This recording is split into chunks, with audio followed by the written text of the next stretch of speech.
File पे गए, import model, model का नाम लिख दिया मोल्ड। आगे देखो ऊपर ही,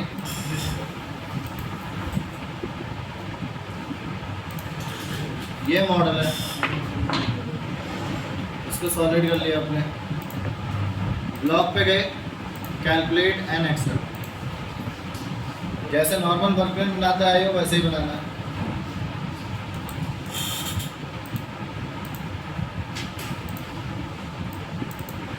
राइट क्लिक करके कर दोगे इसको। ब्लॉक पे गए, calculate and excel, right click boundary, create boundary block, allow boundary to private, apply, tool path connection, work lane number 1, rapid clearance कर दिया 50 एम, लंच क्लियरेंस कर दिया 1। ठीक है जी। टूल पाथ पे गए, रैपिड क्लियरेंस का मतलब होता है टूल हवा में कितने ऊपर आकर गए। लंच का मतलब कितना एमएम ऊपर से फील्ड के अकॉर्डिंग चलना शुरू करेगा। यहाँ पे जाओगे टूल पे, उससे पहले ब्लॉक पर नजर मार लो, ब्लॉक कितने का 355 का, तो मतलब टूल का सीक्वेंस क्या कौन सा आएगा 50 25 12। तो यहाँ पे जाओगे, टूल ले लोगे, टिप रेडियस टूल, डायामीटर 50 का, कितने का, टिप रेडियस डाल दिया यहाँ पे 6 का, नाम लिख दो 1 नंबर बुल 50।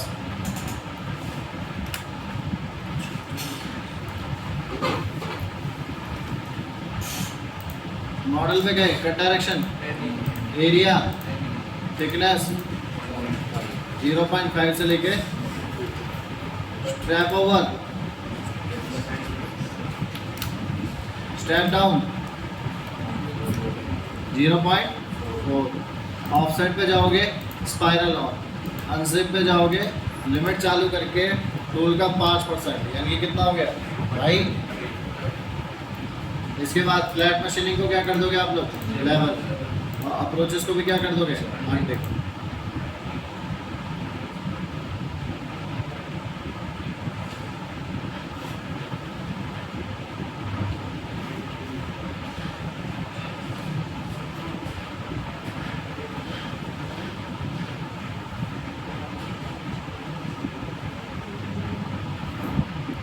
अब इसको जितनी जगह मिली भाई, ये गया अपना 50 का हो गया। 50 के बाद कितने का आएगा,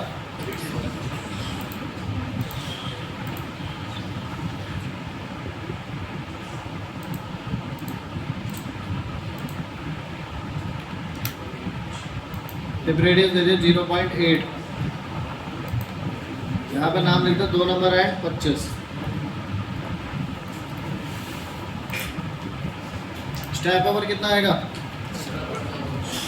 step down 0.3, rest machining, rest किसके बाद काम करना भाई 50 के बिल के बाद।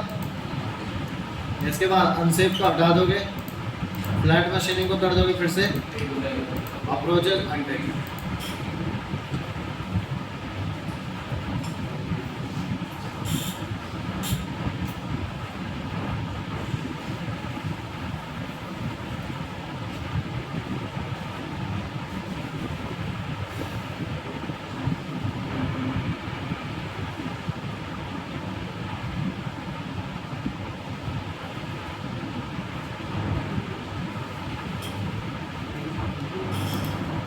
हो गया। देखो 25 वाले को जहाँ जहाँ जगह मिली, ये खाली वहीं वहीं चला। ठीक है जी। इसके बाद 25 के बाद कितने का आएगा,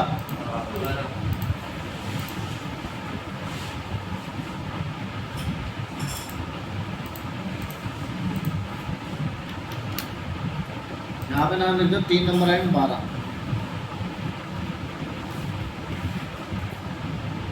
मॉडल पे गए, 12 का कितना हो जाएगा 7, तो सॉरी 8.4, 1284।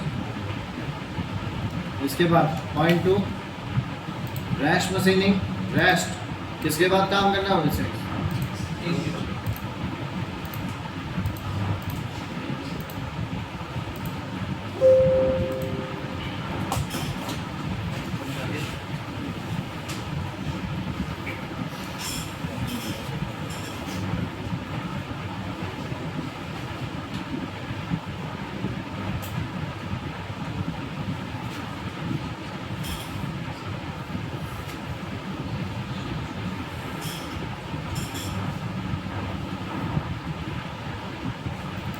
ठीक है। और यहाँ पे 12 को जहाँ जहाँ जगह मिली भाई वो चला अपना। अब लास्ट टाइम की तरह ये डिटेक्ट करेंगे सबसे पहले कि लास्ट टूल चलेगा कितने का। तो यहाँ पे जाओगे मिनिमम रेडियस शेड पे, किस पे जाओगे? इसके बाद जाओगे मॉडल पे, मॉडल के बाद जाओगे टाइप पे, सिलेक्ट कॉनकेव रेडियस, कितने का? लास्ट टूल कितने का चला है? 12 का। तो 12 का वाला कितना हो गया? 6 से तो निकले ना। इसके बाद इसका भी आधा कर दो, यानी कि 6 का एंगल और 3 का रेडियस। तो यहाँ पे तो मामला ख़त्म हो गया, लेकिन यहाँ पे भी कुछ भी नहीं है। इसका भी आधा कर दिया, 1.5 से भी कुछ नहीं है। इसके बाद 0.5 अब भी रह रहा है।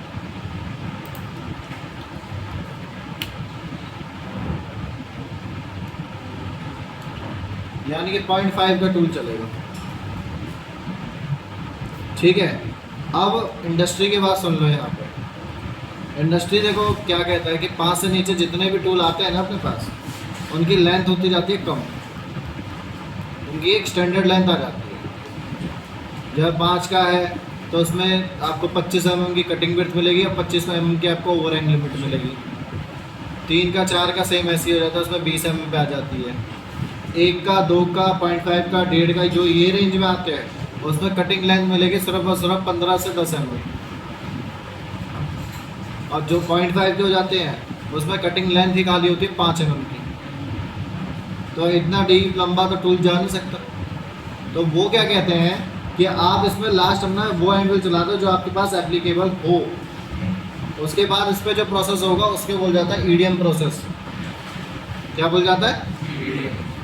ईडीएम के थ्रू क्या किया जाएगा कि आपको वहाँ पे आपका वो शेप में निकलवा के फिर ईडीएम से वहाँ पे रेडियस मेंटेन करवा दी जाएगी।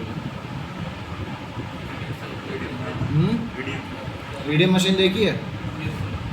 किस किस ने देखी है? क्या काम होता है भाई बताओ? इलेक्ट्रोड से कटिंग होती है। ठीक है, मैं एक बार मशीन में दिखाई देता हूँ।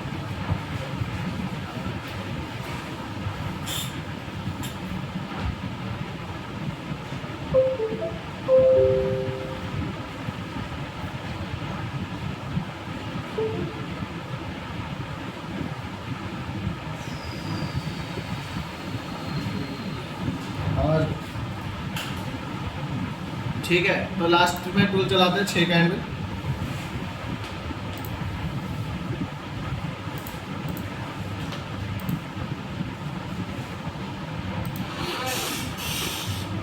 रेडी मॉडल कर दो।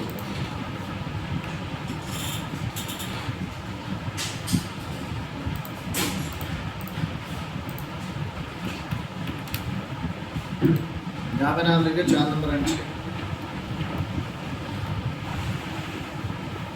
मॉडल पे गए, 6 का कितना हो जाएगा? 4 इसके बाद कट कर दिया कम, रैश मशीनिंग, रैश किसके बाद काम करना भाई? 12 के बाद। ठीक है, फ्लैट मशीनिंग को कर दोगे आप यहाँ पे 11, अप्रोचेस को फिर से कर दोगे।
अब ये देखो, इसको जगह मिल गई चलने की। अब जहाँ जहाँ जगह मिल सकती थी ये भाई साहब अपना वहाँ वहाँ जाके इसने अपना काम कर दिया।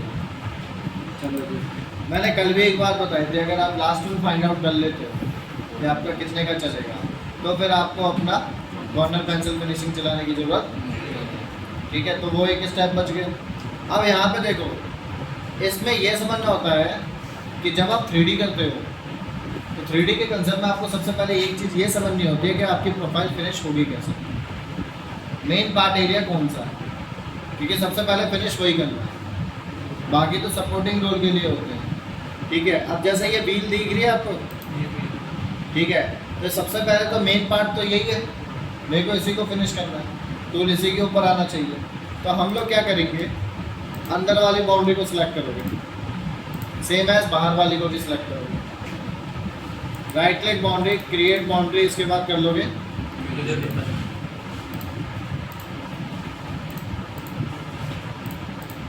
जो एरिया आपको चाहिए। मेरे को ये अंदर वाला नहीं चाहिए, ये बाहर वाला नहीं चाहिए, मेरे को खाली बाउंड्री चाहिए थी ये वाली। अब एक चीज़ और समझो, अगर कोई भी बाउंड्री जो आपका सरफेस है बिल्कुल उससे चिपक जाएगी, तो आपका टूल नीचे नहीं आ सकता। ठीक है, रीज़न क्योंकि वो वहाँ पे ब्लॉक की लिमिट लगा देगी बाउंड्री के साथ अटैच हो,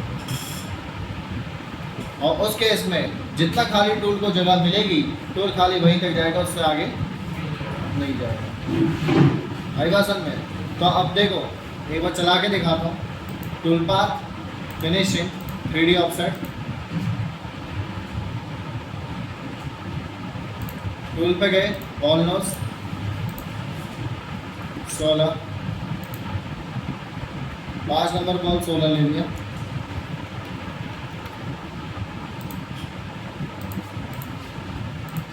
overall thickness 0.15, step over tool का 4%। जब भी आपके पास 300 से प्लस प्रोफाइल आती है या 250 से प्लस प्रोफाइल आती है, तो टूल तो हमारे सारे बड़े चलते हैं। अगर मैं छोटे टूलों का कंसेप्ट फिनिशिंग में भी रखूँगा तो वो टाइम कंज्यूमिंग मेरे पास ज़्यादा आएगी। मेरे को क्या बचाना है? टाइम बचाना है। तो हम बड़ा बॉल का प्रेफरेंस रखेंगे ताकि मेन काम हो सके। उसके बाद छोटे टूलों का हमारे पास है डाटा, हम उसको कनेक्ट कर सकते। आई बात समझ में? तो इसको चलाते हैं, इसके बाद कैलकुलेट करो।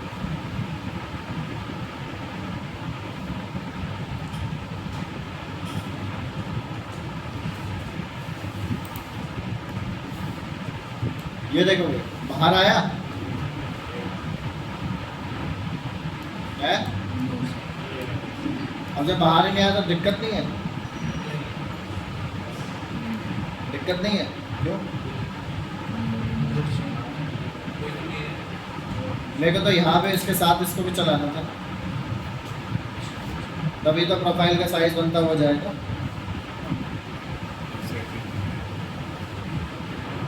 अब दिक्कत है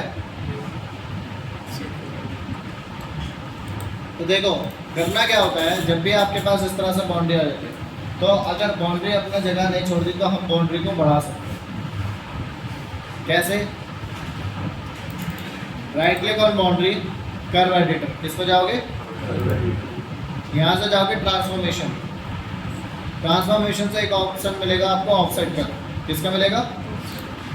ऑफसेट पे जाके टूल का 1/2+1, जितना आप टूल चला रहे हो या चलाना चाहते हो उसका 1/2+1 कर दो। अब टूल का आधा कितना हो गया? 8 और 1 mm और बढ़ा रहा हूँ, तो टोटल कितना हो गया?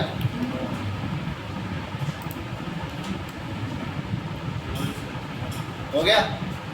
अब इसके बाद सेम मैं पाथ के चलाऊंगा 3D ऑफसेट के साथ।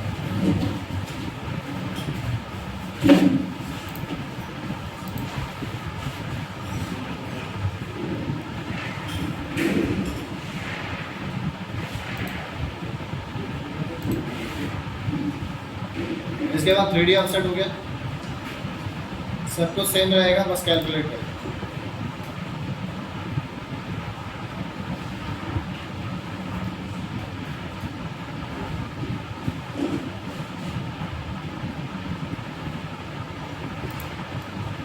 अभी तो आया भाई बात,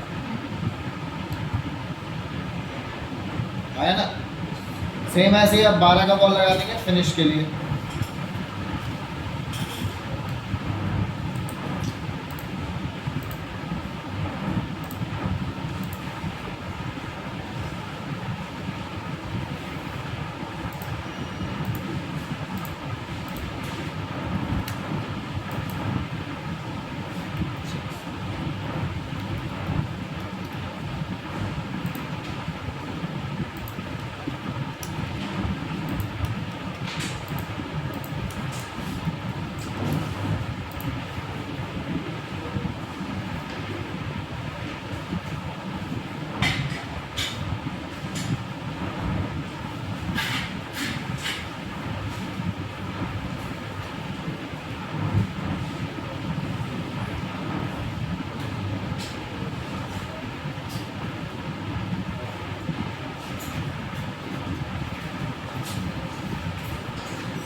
आप लोग पहले इसको यहाँ तक खत्म करो,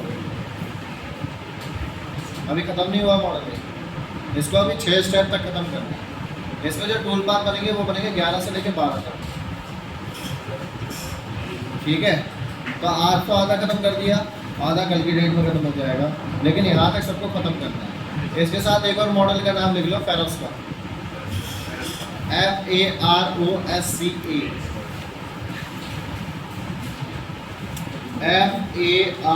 FAROSCA, FAROSCA।